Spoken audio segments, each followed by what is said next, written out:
Nagaan waaqayyoo waaqa jiraataa lafaaf bakka jirtanitti suniif haa baay'atu. Hordoftoota YouTube channelii kiyyaa akkasumas Facebook koo jala akka jirtanii akkam jirtu nagaa keessanii anfayyoon baay'ee nagaa kooti kun har'ammoo natti bareedee jira jechuudha. Inna seenaa baay'ee ajaa'ibaa tokko seenaa kana dhaggeeffattu jechuudha. Anillee isinitti odeessa miti anatu isinitti odeessa miti sagalee mucayyoo dhaggeeffattu jechuudha. Seenicha irraati akkamitti mucaan sun obsitu akka isheen taate jajjabaattu akka isheen taate akkasumas yoo dhiisan yoo irra darbanii akka wanti hundumtu itti dhufamu jireenyis akka itti fufuu irraa hubattu jechuudha. Namni yoo obsa qabaate yoo namni yoo dhiise waan hundumaa irra yoo darbee jireenya isa darbutti isa jirutti isa dhufutti akka itti darbu jechuudha. Irraa hubattu jechuudha. Baay'ee irraa barachuu ni dandeessu jechuudha. Seenicha akka kanatti ni dhaggeeffattu jechuudha ofiidhuma keessaniiti. Seenicha akkasiidha. Afaan shirraa dhagahaa shir walii godha. Irraa baradhaa. Irraa jajjabaattu. Barumsa addaa isinii kenna. Obsa akka isin qabaattan isinii godha. Akka jireenyitti fufu. Life is continue akka isa jedhamu sana. Isinii mirkaneessa jechuudha dhaggeeffadhaa.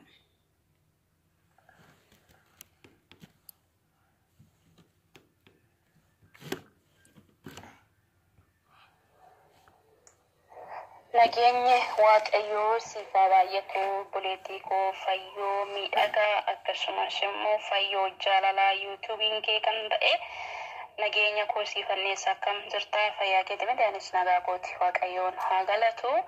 Egaa gara YouTube keetti kanaati akkanaa dabarsituu barbaade mudannoo fi wantootan keessa darbee dhaloonni waa irraa baratu yoo dhaggeeffatan waa irraa hubachuu danda'u kan jedhu qabadhee gara keetti dhufee jira jechuudha. Egaa viidiyoo ofii kootii yoo waraabuu dadhabiyyuu si'isa jajabeettiidhaan banate kanatti dabarsina. Egaa inni kun dandeettii mataa isaa barbaachisa. Kanaafi yaadotan keessa darbee atis ni beektaa waa'ee koo seenaa koo calqabaa kaastee ni beektaa. Anis immoo akkasuma walumaan kan dabarsinedha jechuudha. Kanaafi dhaloonni har'a gadda keessa jiran dhaloonni har'a miidhamaa jiran akka isaan waa irraa hubatan hin barbaada. Miidhamni koo har'a 2004 kaasee hanga 2009 wanta narratti ta'e jechuudha. 2004 kaasee amma 2009 wantoota narratti ta'an jechuudha. Kanaafi as keessatti miidhamee fi sadarkaan har'a irra jiru amma immoo maal keessa akka jiru dabarsuun barbaada jechuudha. Obboloota koo biraan naaf ga'i. Innis immoo akkasidha maal seetee yaa beekta. Dabarsuun barbaada jechuudha. Obboloota koo biraan naaf ga'i. Innis immoo akkasidha maal seetee yaa beekta siin jedheera. Durayyuu siif irra deebi'ee si hubachiisuufidha. Ani yeroon biyya jiru jechuudha. Yeroon biyya jiru hiriyaa qabadheen akkuma maatii koo keessaa kan gara biyya kanaa dhufes anuma qofaadha. Maatiin koo akkuma seeraatti na barsiifatanii seerumaanii sadarkaa namni hanga kolleejjii baratutti illee seerumaan na barsiifatanii turanii gara magaalaa Hamboo yeroon galee nama wayitiinan wal baree jechuudha. Barataa kolleejjii kootidha. Barataa kolleejjii koo kanaan wal baree isaan dura garuu hiriyaa baay'ee na jaalatuuf na kunuunsu baay'ee iddoo olaanaa naaf qabu nan qaban ture. Garuu gaafa ol siqnu qalbiin kun namatti fakkeessa. Hundi nama sossobeef, hundi nama jaallateef, hundi sii du'e sii baqe maraadhe jedheef galmaan nama hin ga'u kan baasee karaatti nama gatus baay'eetu jira jechuudha. Kanaaf bakkan aladhee guddadheetti hiriyaa qaban ture. Hiriyaa sanas dhiisee isaan booda nama kanaa wajjin gaa'ela wajjin dhaabbannu malee jedhee baay'ee adeemsa waggaa tokkoof ji'a ja'a baay'ee na caqacaqe jechuudha. Namni kun darbana dhoowwee baay'ee si fuudhu malee si jaalladhee du'e jedhee isaan booda anis ishi jedhee tariiqa erga akkas ta'e jedheen obsee waggaa tokko ji'a ja'a booda maatii koo beeskisii jedheeni. Achuma maatii koo beeskisii jennaan innis maatii koo hin beeskise. Maatii koo beeskise akkuma hayyuu biyyaatti jaasolii biyyaa ergee akkuma aadaan Oromootti jechuudha. Isa booda maatiin koo isaaf na kennanii isa wajjin walii galee isaan booda gara sirna qubeellaa raawwachuutti dhufne jechuudha. Barnootani baradhee xumureen hojii waa xiqqoo argadhee gara sabbataa irratti jechuudha. Hojii yoo eegaleera. Hojii koo kanas addaan na kuchisiisee akkasumaan jedhe ani kaa yeroo sanaa fi daldala birriif yookiis nigdiif akka ni deemu anaaf naaf hin galle dhuguma jaalala dhugaa qulqulluu natti fakkaate yeroo sanaafis immoo jaalalama dhugaa waan naaf qabu fakkaata. Isaan booda hojiin kun homaa siif hin godhu. Kanaaf firoonni koo obboloonni koo achi deemanii hojjetanii jijjiiramaa jiru. Ijoolleen biyya keenyaa, ijoolleen Hamboo, ijoolleen Waddeessaa achi deemanii jijjiiramaa jiru. Kanaaf deeme naan jedhe. Maatiin koo waan akkasii yeroo sanaaf hin jaalatanii ture. Fayyoon hin beekti haala maatii koo nuti tokko waan ta'eef isaan booda akkamitti kun ta'a jedheetuma mormuu dideen hojii koo sana addaan kutee maatii koo dhokadhee yeroof isa bira tureen gara biyya Arabaa na erguudhaaf waan hundumaa na calqabsiisee baajata isaatiin jechuudha. Baajata mataa isaatiin maatiin koo otoo hin beekiin mattaawaqaa yaa'usuman hojiidhaaf baafadhe nan qaba waraqaa eenyummaa jechuudha. Gara biyya Arabaatti akkana ergu taasise jechuudha. Deemtu malee hojii makana hojjedhani hojii makanaan guddachuu hin danda'a lakki jedhee yeroo sanaaf nan morme. Ijoolleen naannoo keenya deemanis hin jiran innaa sana fayyoodhuma kana kan calqabdee jirtu hin beeku jechuudha waan akkasii jechuudha. Akkamittiin deema kan jedhu yeroof natti ulfaatee ture. Nan murteesse bakka jaalala waan ta'eef namatti fakkaata akkas abaluun kana ijaartee abaluun kana goote naan jedhee natti odeessu dhugaadhuma natti fakkaate jechuudha. Isaa booda ishi jedheen hojii koo sana addaan kutee miindaa koo fudhadhee hojii koo sana nan dhiise ji'a 8 gara sabbataa irratti hojjedhe jechuudha. Hojii gaariidha. Haa ta'u amma tokko na jiraachisa. Maatii koo wanti hunduu qallamni wanti hin barbaade maatii koo biraanaa dhufa yeroof hamman of danda'utti hojii koo sanas addaan kuteen ishi jedheen isa wajjin waliigaltee uume.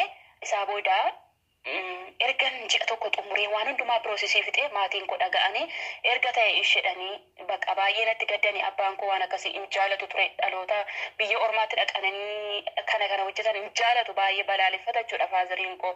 Isaa booda innaa dhagaan garaa maatii koo baay'ee gadde. Ishi immoo akkamitti deemtannaan kanadhaan jedheeni buukii mataa kee baafadhu deeminaan jira. Yeroo sanaaf buukiin maal akka ta'e sanumaa wanta naa galeen jiru. Innaan akkamitti baafattaa? Nan amantuu qarshii kootiin si ergeen dafqa kootiin si ergee buukii mataa kee akkamitti baafattaa? Hin ergitaa ittiin hin hojjedha manan ijaaree si eeganaan jedhe. Ishi jedheen nan amane kana hundumaa ofitti fudhadhe. Isaatiin booda maal na godhaa? Yeroo sanaan booda sirna qubeellaa mazagaajaa maatiin isaa dhufanii maatiin koo dhufanii obboloonni isaa dhufanii gammachuu guddaadhaan sirna qubeellaa mazagaajaa Ambootti raawwanne jechuudha. Sirna qubeellaa keenya raawwanne xumurree bakka Indoom ji'a 2-3 haa ta'u bira taa'eera. Maatii isa sirriitti na jaallatu, maatiin koo sirriitti isa jaallatu, jaalala guddaa wal biraa qabna. Waan hundumaa bakka walii galla yeroo sanaaf jechuudha. Isaa booda isheen ji'a 1-7 lama gidduutti ituu hin tureen oomaan na qaqqabe jechuudha. Naa dhufe waraqaan kun viizaan kun naa dhufe 7 sadiitti bararaa kutee nan deeme nan dhufeen hojiin naa ta'uu didee yeroo calqabaa hin beektu baay'ee ulfaata. Yeroo dura dhufne miindaa 2,500 inni Itoophiyaatti jijjiiramtu birrii 50 hin hojjedha ture. Waggaa tokkoof ji'a 8 birrii 50 nan hojjedhe. Kana jechuun immoo adeemsuma keessa 3,000 4,000 galaa dhufe malee irra caalaatti waa'ee birrii koo miti kanatti dhaga'amee dafqa sana osoo hin taane dadhabbiinan yeroo sanaaf keessa dabarse. Yeroo dhufe immoo madaamin tiyyaa dubara lakkuu 2 dura deesse lakkuu 3 immoo deesse nama lakkuu 3 ijoollee 3 kana bakka kana sana niqa yoo bu'a wal faana bu'u haalli isaanitti ulfaata amma tokko afaan Ingiliffaatii walii galla baay'ee yeroo dura dhuftan akkam akkasin cinqu silkiin qabu waggaaf ji'a 8 bilbilan qabu homaan qabu kanuma namichaarratti qaxaqaxee natti bilbilaa bakka isaa booda ji'a 2 birritti kana erguun calqabe innaan tunan ergii yoo xinnoo ishee ture na arrabsa jechuudha. Na arrabsa inni warra keetti ergite warra keetti erguu calqabde maal gochuu calqabde naan jedha.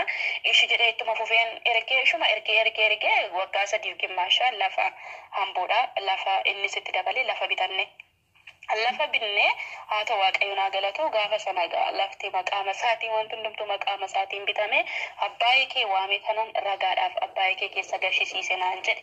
Ishin jedhe faazarii koo dawwalee waame. Faazariin koo yeroo deemu inni xaata ragootiin lafaas nama kan biraa keessa galee maqaama isaatiin bitame abbaayeen koo ijumaan naqee ilaale malee maqaa faazarii koos keessan gashine jechuudha. Bakka koo maqaa faazarii gashii faazariin koo amallatteessu jedheen akka ragootaatti jechuudha.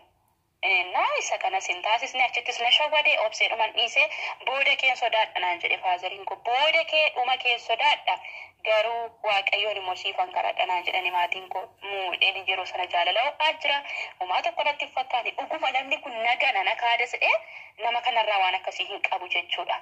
Isaa booda otoman jedhuuti waggaa sadii minaamni sanaan itti dabalee laficha binne irratti ijaarrate ishiin jedhe ammas dabalee nan erge walitti qabeen mindaan kun dhuftee kuma shannaa galte 70 natti fakkaata birriinis dabaluu jalqabe isaa booda 70 naa galee 80 fakkaadhumara 80 naa galee waggaa 5 jechuudha waggaa 5 keessatti hamma argadhu hundumaa ergaaman ture hamma argadhu na ergaa mana Elishee Biluukii 55 mana sana irratti rukute jechuudha innis hojjeta cubbuudhaan nagada Elishee Biluukii 55 irratti rukute anamma kana keessatti jechuudha waggaa 5 keessatti maatii koo obbolaa koo kana sana waan jedhu qabu waan tokko dhaabadhee man erga bakka isaa booda galuudhaa fi jiini 7 haa ta'u 8 naafe birrii hin ergu maatii koof wanta tokko dubbiteen gala ofii koos waan tokko harkatti qabadheen galannaan durayyuu birrii maal haadha kee ergaa turte abbaa barbaadetti ergaa turte isatti si beekanaan jedhe qoosaadha se'een kolfee zimmi jedhe achumarraan deebisee maallaan jira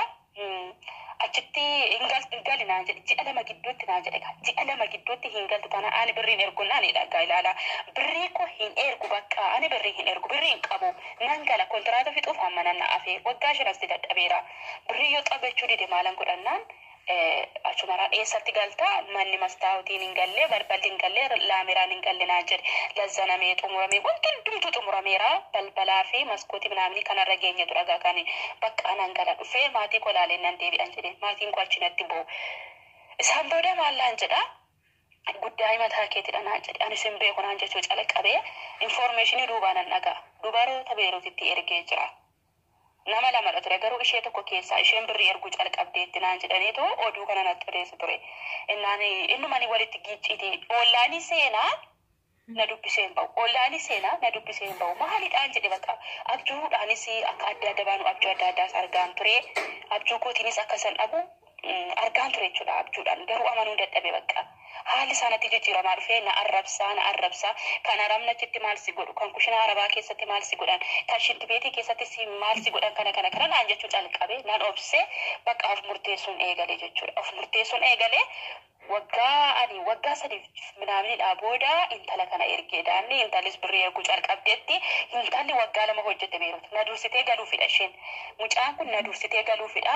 Innis immoo ji'a 2 gidduutti hin dhuftu taanaan ilaala ji'a 2 gidduutti hin dhuftu taanaan nan fuudhanaan jedhe sirriitti fuudhi baqqaan jedhe fuudhi humaa rakkoon qabun jedhe birrii koonaan jedhe innaa sanaaf garuu birrii kee funyaan keetti hin darbadha tokko lamaan irreekeen abbaa kee waameetti kennanaan jedhe ishiin jedheen ishi samaan ammoo yeroo dhufnu diinna humaa rakkoon qabu ishi siifaa baasu jedhe kana gidduutti na arrabsa edaani sababa barbaada edaani intala ishee sana faana ijaariin isheen uume baqqaa ishee faana dubbifteera isheen intala biyyaatidha xiqqoo amma tokko jechuudhaanis godina mahamboo jala ta'uyyuu irraa fagoodha xinnoo isheen immoo intala biyyaatidha ollaadha naannoodha. Isaa booda intalli kun galuuf jiini muraasna fi anaan ganaa fuulduratti ji'a 6 naafa intala kana isaan booda maal godha isheen ingalte. Wallolle otoo isheen hin galiin akkas jedhe ani haadha manaa samaanaadha isheen immoo zinjettee kan anarraan dhuftedha waan ta'eef egaa erganani samaanaadha isheen immoo zinjettee kan anarraan dhuftedha waan ta'eef egaa erganani birrii hin ergu didee isheen 30 ergitedhani balbala sanas gashitee maskootii sanas gashitedhani yaa birrii beeruutiin beektu yeroo duraanii jechuudha baay'ee xiqqoodha balbala isaas maskootii isaas waan hundayyuu gashitee fedhani ani amanuun dadhabe garuu amanuun dadhabe amma kana gidduutti hammanni fuudhee suura naa ergee wanta tokko argutti hin amanuun jedha bakka hin amanuun dadhabe akkasuma jedhee xaalayaa barreessina kasase xaalayaa kana fayyoonfaas namoonni baay'een hiriyoonni koo arganiiru turani haati manaa koo 2004 kan narraa adda baate haala hojiitiin amma immoo haalli achitti mijatee fi hanqasii meeqa jedha seera keeyyataarraa jechuudha keeyyataan jechuudha haala seeraatiin jechuudha kan hin dhaqeena kasase amma immoo nan dhiistee achitti dhaqxee biyya Oomaanitti gaa'ela waan dhaabbattee jirtu seeraan akkanaa qoratamtu akkanaa dhiyaattu ji'a 2 gidduutti yoo ishiin naa dhiyaatte ani gaa'ela kanan diigu ji'a 2 gidduutti dhiyaatu taanaan jireenyi waan natti ulfaateef kophummaa maatirraa adda bahee kophummaa waan natti ulfaateef nan fuudha jedhee xaalayaa imbaasiitti ergee imbaasirraa xaalayaan kun na qaqqabe achitti heerumte kan jedhu animmoo asiitii waraqaa ittiin hojjechaa jiru amma danda'ametti namootatti ergega. Namoota mana seeraa achi keessa hojjetanitti waraqaan ittiin hojjechaa jiru mattaawaqaan koo amantu dhumuuf akkam akka hafee kushinaa namaa akka hojjechaa jiru amma danda'ametti hubachiisuu yaale qabeenyi kosunis akkanaa to'atamu yeroodhaaf maatiin hamma tokko na deeggaranii Uma hin danda'amne ani ji'a lamatti isin galu jedhe bakka kuyyoon gadi dhuguma ibsanaan ta'uudhe hin galu dheqqaxxadhe bakka bilbila koo yeroodhaafis cufeen itti fufe hojii kottaan fufee ji'oota sana xumuruu ka'ee guyyaan gaafa garaa kutadhu intalli galte booleetti dhaqee eeggate intala fudhatee gale jechuudha. Intalli manuma itti dadhabee ijaaree xumuretti gaayaa ta'u balbalatti gashiteef malee intalli dhaqee wajjiniin galtee hin fuudhee mucayyoo kana hin fuudhee jechuudha. Isaan booda maal godhaa wanti garaana kutu ramadaana keessadha natti fakkaata. Ramadaana dha'ee mucayyoon goddanyaan koo kanan baay'ee jaalladhu wajjin waggaa 2 kan turre mana maatii tokko jennaan amma Dubaay jirti. Mucayyoo kana wajjin teenyeetu irbaata dhiyeeffannee irbaata nyaachuufidha. Guyyaa isaa zarii koo qayyaree maalummaa koo qayyaree nama birrii waggaa 4 ji'a baqa waggaa 5 jechuun Juma 7 moo 6 naaf eegaatti ergaa ture jechuudha. Nama guyyaa tokko wajjin oolee bule nama wajjin jaalala dabarsee yuuti fakkaanne sareenaan jedhaa maali jedhaa na arrabsaa zarii koo qayyaree na arrabse maalummaa koo eenyummaa koo qayyaree na arrabsaa oole edaa inni yaa fuudhuufidha bakka ani hin heerumes hin jiru hojii koo irra jira garuu fuudhii bakka uma rakkoo qabuun jedheni innaan hin arrabsu gaarummaadhaan itti deebisa innaan hin arrabsu kolfaa gaarummaadhaan itti deebisa isaan booda Profile rakawate bakka an fuudheen galanii yeroo qubeellaatti kaa'u yeroo maal jedhu suura daraggaree naa erge yeroo sanaaf garuu dadhabbiin koo eelaan koo laphee gola namaatti cabaa ture waggaa 2 mana iddoo baay'een jijjiire mana 5 6 jijjiire bakka mana baay'ee jijjiiraa ture jechuunis naan ta'u maaliif wal qumna isaan booda mucaa waggaa 2 immoo bakka mucaa baay'ee naafa kan olin kaaniin gototee dhiqaa baay'ee tokko ni dadhaba. Battalanii profaayilii isaa sanarratti suura dhungatee maal jedhee itti qaqayyare nan ilaale gadiin buuse nan ilaale bakka al tokko bichaan bilbila koo darbadhe yeroon arge jechuudha. Baay'een boo'is yeroo sanaa fi nan kolfee mucayyoon sun na bira jirti nyaata nyaachuuf fidi nyaatan jedhee nan ofitti na qabdee yeroof jarris gadi yaa'anii na tasgabbeessanii nama du'eedhaan shawwanne gaafa jechuudha. Madaamota keenya fuudhii gashi ciibsinaan jedhanii isheen olla fuutee kutaa mana namaa jirra na seensistee na taragaaggaasistee na wajjin boosee na sossobdee torbee tokko mucaan sun adda narraa hin baane na bira teessee bilbila koos yeroodhaaf cufe bakka waanan godhuuf waanan dhiisu wallaalee qaxxi bakka nan murteesse yeroodhuma sana yoon jiraadhe nan hojjedha yoon jiraadhe naman taane nan murteesse boo'ees qullaa koo azzanee mataa koo maal jedhee waan gaddee boosee na sossobdee torbee tokko mucaan sun adda narraa hin baane na bira teessee bilbila koos yeroodhaaf cufe bakka waanan godhuuf waanan dhiisu wallaalee qaxxi bakka nan murteesse yeroodhuma sana yoon jiraadhe nan hojjedha yoon jiraadhe naman taane nan murteesse boo'ees qullaa koo azzanee mataa koo maal jedhee waan gaddee boo'ees feesbuuk irrattis of hin baasneen taragaaggaa'ee dhuman obse bakka nam tokko icciitii koo warra keessaa beeka malee icciitii koos hin baasne kolfee naqee suura koo poostii godhadhe kolfee gammadeen suura koos poostii godhe isaan booda bakka garaan koo haxeedhee nacetee dhungatee algaa faratti dhungatee maal jedhee harma ishee faqa qabachaa maal jecha kunootti hojjette kan yeroodhaan galte waggaa 2 kan hojjette kunoo kana dheetu naa erge suura sanas bakka yeroo filaaleen diileetii godhee isaan booda waaqayyoon haa galatu kontiraata goona xumuradhe ishuman qabu waa bibbitadheen nan gale maatiin ofii nama hin dadhabanii cabaa ofiis mudoo ofiis maatiin ofii nama hin gatanii maatii koo bira deemee maatii koo wajjin jireenya eegalee ji'a 2 fi torbee 2 maatii koo bira boqonnaa dabarse namoonni warri kaan samaanaa qabda waraqaa qabda kasasinaan jedhanii naannoo birrii 160 kan ta'u jechuudha walumatti waraqaa isaanan qabanni kaan na jalaa babbaduyyuu kanarra sin caaltu 100 namni kan waggaa hunduma ishee kanarra sin caaltu wanti nama hojjedhe maaliif miindaan keenya baay'ee xinnoodha waan ta'eef jechuudha. Isayyuu yeroo galuu ka'e hammatee 5,607 galee malee birriin baay'ee xinnoodha ture 2,900 2,010 achitti hin beektu gaa haala bilaak maarkeettis hin beeknu baankiidhumaan erginaa baay'ee xinnoodha birriin keenya isaatiin booda nan galee isumaan maatii koo bira fu'aa jedhee nan gaafadhe egaa abbaayin koo dawwalee obboleessa isaa gaafatu birrii maalaadha ishee ergaa turte eessatti ishee beekna jennaan waraqaan jira waaqayyoon sodaadhaa rasiitii ishee jira wanti hundumtuu jirannaan hin beeknu nuti isa gaafadhaareetu obboleessi bilbila abbaayii koorratti dhufe abbaayii koo arrabse ishee yoo galuu didde maal goonaree jedhe ishee yoo galuu didde ishee yoo aramne achitti fuudhe mucaan keenya maalaa godhuree jedhanii. Amma garuu haatiif abbaan isaa baay'ee naa ba'u ture maaliif dhugaa kana hundumaa waan beekaniif baay'ee ba'u kanarraan kana fee bakka ani sammuu konan amansiisee namoonni firoonni koo deeme kasasinaa jiru amma nama kana yoo deeme mana murtiitti madhe adabsiisuun an danda'a garuu yeroof na miliquu danda'a carraan biyya arabaatti deebi'u mana jalaa cufamuu danda'a maal akkuma 20 fidi faanaan jedhani ani birrii kuma 20 iyyuu qabu kuma 20 30 fidiiti siif muggunnanaan jedhan ani isaan fida birrii kana satti ergaan ture biikoo hin qabu amma nama kana wajji dhaabadhee muggutee ganaan lafa kana manni kun eessatti ijaarame eenyurraa bitame akkamidha kaartaa bilaanii qabaa hin qabu amma silaa maqaa kooti miti maqaan maatii koo keessa hin jiru maafan kana muggutadheen gara biyya arabaatti nan deebi'ee waaqayyo naa galatu yeroo deebi'ee dhufu mana jijjiiradhe mana gaarii na qaqqabe akkuma dhufe mana gaarii na qaqqabe miindaa kootiin olitti bakka miindaa 1,500 kaffalu 150 jechuudha waaqayyo naa galatu amma yoonaatti calqaba 120 dhufe 120 naa dabalanii ture ji'a 3-4 keessatti 1,500 kaffalu calqabanii reyaala oomanii 150 jechuudha.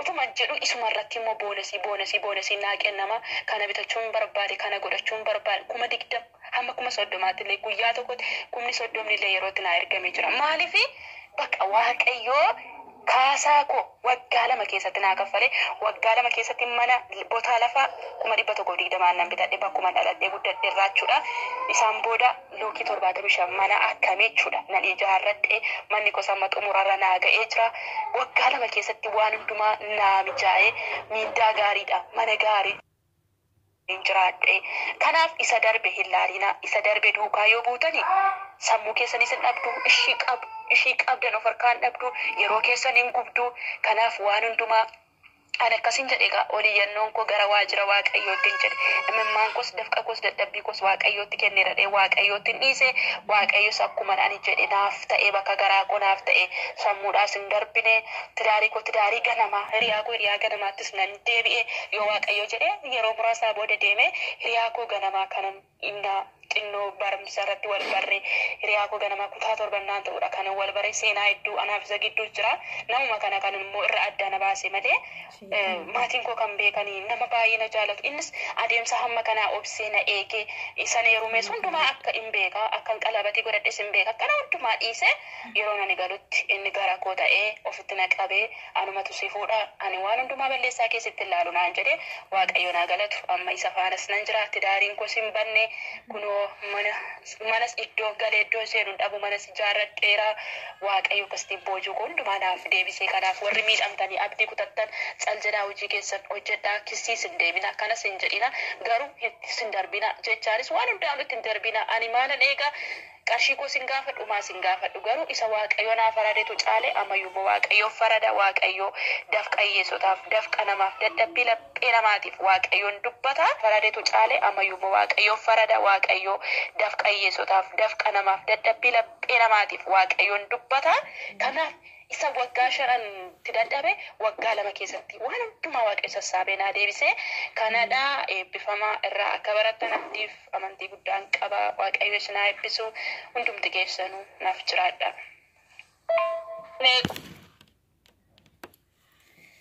Akka kana jechuudha seenicha akkuma dhaggeeffattan jechuudha. Afaan ishee irra dhaggeeffattan jechuudha. An dhaggeeffadhee gara keessanitti dabarsuullee nan danda'a garuu dhaggeeffadheeras nan beekasi toonatti immoo baatteeyyuu ani nan beeka waan ta'eef isheen anaaf akka siistariitii faamiliidha waan ta'eef waa ishee hundumaa nan beeka an jechuudha ofii kooyyuu dubbachuu nan danda'asi seenaa kana simbiraan ga'uus nan danda'a. Garuu afaan shirraa akka dhageessanii dhugaadha jettanii akka amantanii yookaan fayyoo situ falaasafa keettizim jettee ma odeessita akkanaan hin jennee fi qaxxaa afaan shirraa dhageessanii jechuudha.